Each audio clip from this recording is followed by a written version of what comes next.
Bhagawan, semakin aku berusaha menapaki jalan Dharma, semakin banyak pula godaan dan keresahan datang. Aku resah memikirkan masa depan keluarga, khawatir pada penyakit, tanggungan, dan nasib anak-anak. Kadang kami ingin bebas seperti Pertapa, tapi ikatan dunia menahanku. Nandaku, kalian tidak sendiri. Itulah perjalanan seorang grehasta yogi, hidup di tengah dunia, namun tetap berakar pada kesadaran.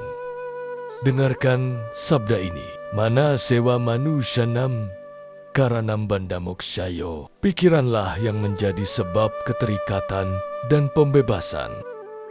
Yang menjerat kalian bukan istri ataupun suami, bukan anak, bukan tanggungan, melainkan pikiran yang melekat pada semua itu. Ketika pikiranmu jernih, dunia ini menjadi tempat tapa yang agung.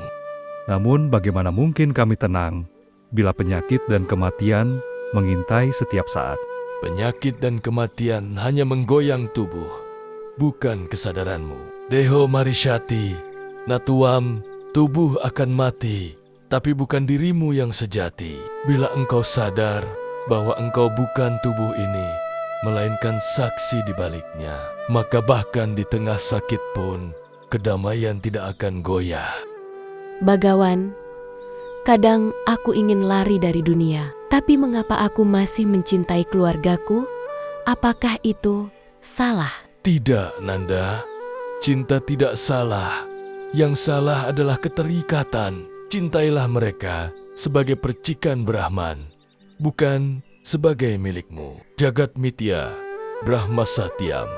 Dunia ini laksana bayangan. Brahmanlah yang nyata. Bila engkau melihat suami dan anak sebagai wujud Brahman, maka mencintai mereka sama dengan mencintai Tuhan itu sendiri. Namun jalan Dharma terasa berat.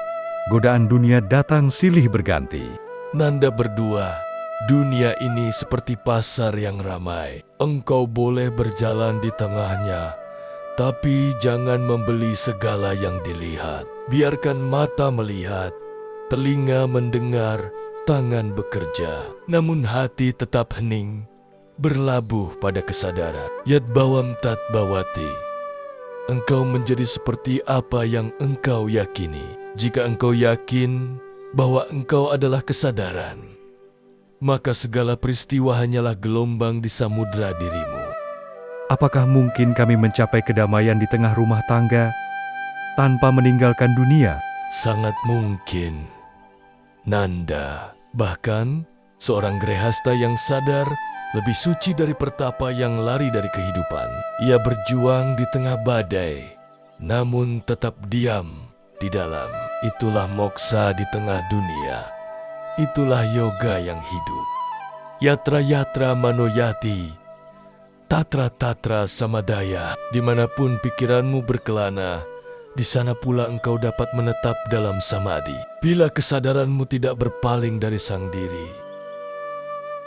Maka, bagaimana kami harus menjalani hari-hari mulai sekarang? Bangun pagi dengan kesadaran bahwa hidup ini anugerah untuk mengenal dirimu sendiri. Laksanakan kewajibanmu tanpa pamrih. Ucapkan nama Tuhan di tengah pekerjaanmu. Ketika makan, sadari bahwa Brahman sedang memberi makan Brahman. Ketika mencintai, sadari bahwa cinta itu sendiri adalah Brahman yang menari. Dan setiap malam, sebelum tidur, tarik napas panjang dan bisikanlah dalam batin. Segalanya berlalu, namun aku yang menyadari tetap abadi. Kini aku tahu, aku tidak harus meninggalkan dunia untuk mengenal Tuhan. Aku hanya perlu meninggalkan keakuan di dalamnya. Rumahku, keluargaku, pekerjaanku semuanya ladang Dharma. Dan di tengah hiruk pikuk itu, aku belajar diam.